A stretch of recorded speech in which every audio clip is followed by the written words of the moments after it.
vais peut-être juste présenter en 2 mots la Quadrature du Net, parce que je ne suis pas sûre que ce soit aussi connu ici que le Secours catholique. C'est une association de défense des droits et libertés des citoyens sur Internet, donc avec une double compétence juridique et technologique, ce qui fait de nous une association un petit peu à part dans le milieu et Internet et associatif. Une association très militante pour, pas forcément l'accès aux droits, mais la défense des droits. Mais cela dit, je pense que ça va vraiment ensemble. Et donc, on travaille beaucoup à la fois sur la législation française et européenne en matière de numérique, et puis on a une certaine connaissance de la manière dont fonctionne Internet. Donc, je vais peut-être vous parler sur 3 points qui se rejoignent. D'une part, la question du réseau. Comment Internet peut-il être par nature inclusif ou exclusif, la question des usages qu'on en fait et la question de la législation. Donc je vais rebondir entre ces trois notions. La première notion, c'est la notion du réseau, c'est-à-dire qu'à partir du moment où on construit Internet, où Internet se construit, il est en lui-même porteur d'inclusion ou d'exclusion. Je m'explique un petit peu. Internet, c'est un réseau par nature très décentralisé. C'est absolument pas un réseau pyramidal. C'est une constellation de connexions entre serveurs, entre fournisseurs de contenu, récepteurs de contenu. Chacun est fournisseur et récepteur. Je simplifie énormément. Et dans cette construction même, Internet est facteur d'inclusion, c'est-à-dire que très probablement jamais Internet ne se serait développé autant et n'aurait donné autant à chaque personne voulant mettre quelque chose sur le réseau la capacité de le faire si ça s'était développé de manière pyramidale. C'est vraiment par nature un réseau qui permet a priori à n'importe qui d'être en connexion avec n'importe qui et de fournir et de proposer, de créer, de mettre en relation des contenus, des services, de la connaissance, de la relation par mail ou autre entre les personnes. Et ça, c'est quelque chose d'assez important à rappeler, parce que si donc là je suis sur le réseau, je fais le lien avec les usages. On a de plus en plus un usage extrêmement des usages monopolistiques du réseau, c'est-à-dire qu'on s'est concentré au fur et à mesure des années sur des services extrêmement prégnants du type des grosses plateformes, du type Google, etc., qui appauvrissent la diversité du réseau. Ça vous semble peut-être assez loin de la thématique, en fait ça ne l'est pas du tout, parce que cette concentration de l'Internet est assez mauvaise pour l'inclusion de chacun, c'est-à-dire que les grandes plateformes ont développé des types d'usages, ont développé des types de technologies qui ringardisent ou qui excluent d'autres usages. Par exemple, l'usage de certaines technologies, de certains logiciels par des grosses plateformes américaines ne sont pas supportés ne sont pas utilisables par des connexions à bas débit en Afrique ou en Europe dans les milieux mal connectés, en milieu rural notamment, et donc excluent d'un certain nombre de services des usagers qui ont des vieux ordinateurs avec des vieux logiciels et un mauvais accès à Internet. Et je rebondis sur la législation. On a une législation française et européenne qui probablement ne prend pas du tout assez en compte ce genre de structuration du réseau et qui devrait, et qui, on espère, le fera, doit légiférer pour garantir une interopérabilité des différents systèmes les uns avec les autres, forcer à garder une ouverture des plateformes, une ouverture des logiciels, une ouverture de la structuration du réseau, une neutralité du réseau. C'est quelque chose d'extrêmement important dans la législation actuelle. C'est en cours il y a un règlement sur la neutralité du net qui est en cours de négociation à Bruxelles et qui va donc s'imposer à tous les pays européens, qui, nous l'espérons, garantira cette neutralité du réseau qui permet que le réseau ne soit pas monopolisé par certains gros acteurs qui pourraient faire payer pour donner accès à un certain nombre de contenus, qui pourraient payer pour prioriser leur propre contenu sur le web, au détriment de cette diversité qui est extrêmement importante pour l'inclusion. Je simplifie beaucoup, mais j'imagine qu'on aura l'occasion d'en discuter après. Deuxième point que je voulais aborder, c'est donc la question des logiciels en eux-mêmes, qui se relie beaucoup à la question de la neutralité du réseau.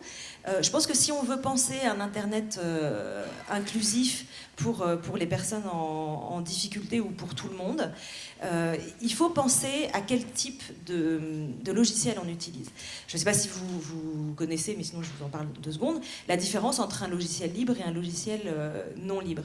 Un logiciel libre, c'est par exemple un navigateur comme Firefox ou un traitement de texte comme OpenOffice ou LibreOffice que vous pouvez télécharger librement, distribuer librement, modifier si vous en avez les capacités, redistribuer, etc. Un logiciel non libre, ça va être par comparaison un navigateur comme Internet Explorer ou une suite comme Word, enfin Microsoft Office. Quelle est la différence entre les deux? Eh bien, l'un, vous pouvez le distribuer librement et l'autre, vous ne le pouvez pas. L'un, vous êtes obligé de payer des licences et l'autre, vous pouvez le faire distribuer partout. Pourquoi est-ce que c'est important? Parce qu'on a la capacité, avec ces logiciels libres, de pouvoir donner accès à un coût minime, voire nul, à tout un tas d'outils et d'usages.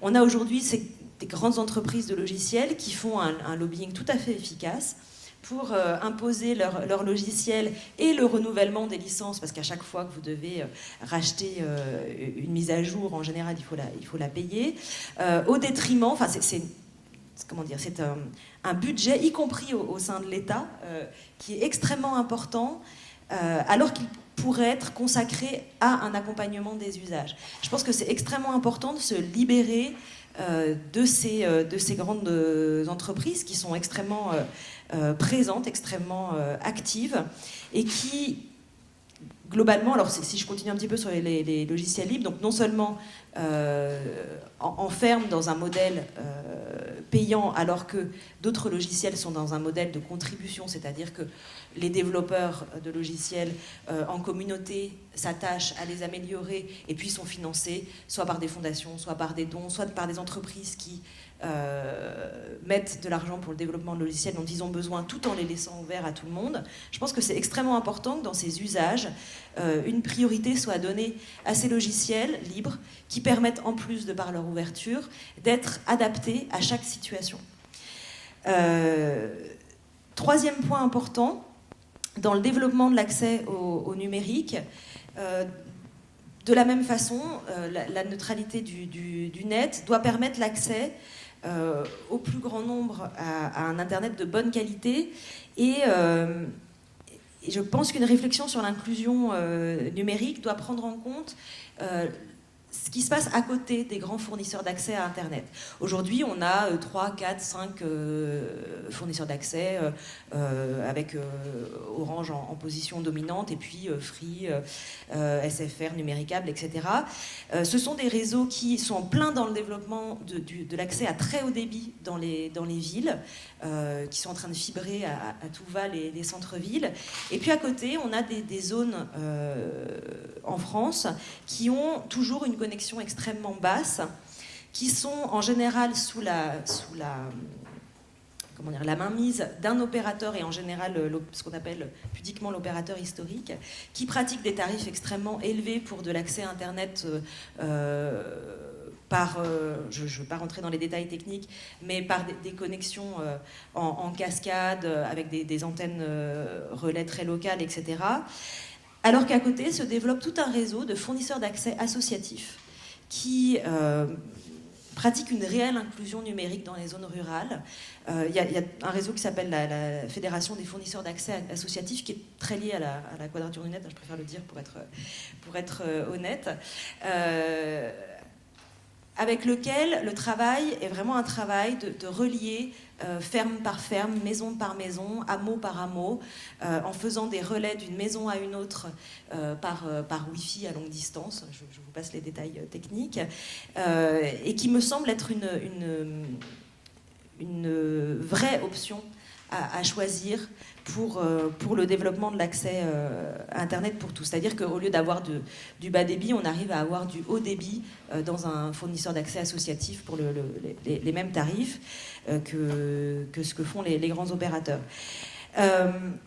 Autre point vraiment de structure que je voudrais aborder, la question délicate de la vie privée et des législations actuelles qui, à notre sens, portent un poids indirect assez fort dans la question de l'inclusion.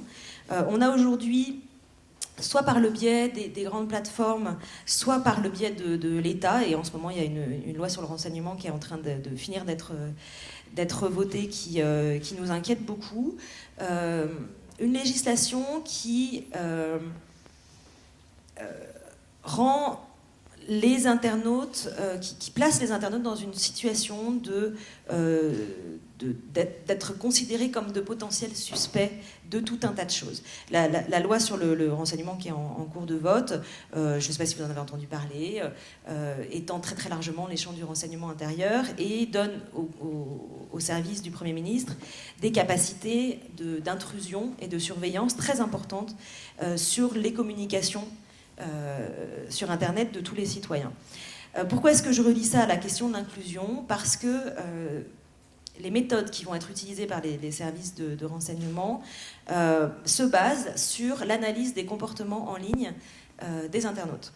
Et là, je vais parler plus spécifiquement de la question des personnes non francophones, migrantes, étrangères, etc. Je pense qu'on va porter atteinte très largement à l'usage des technologies numériques par ces personnes, parce que à partir du moment où elles vont communiquer avec les pays dont elles sont originaires, à partir du moment où elles vont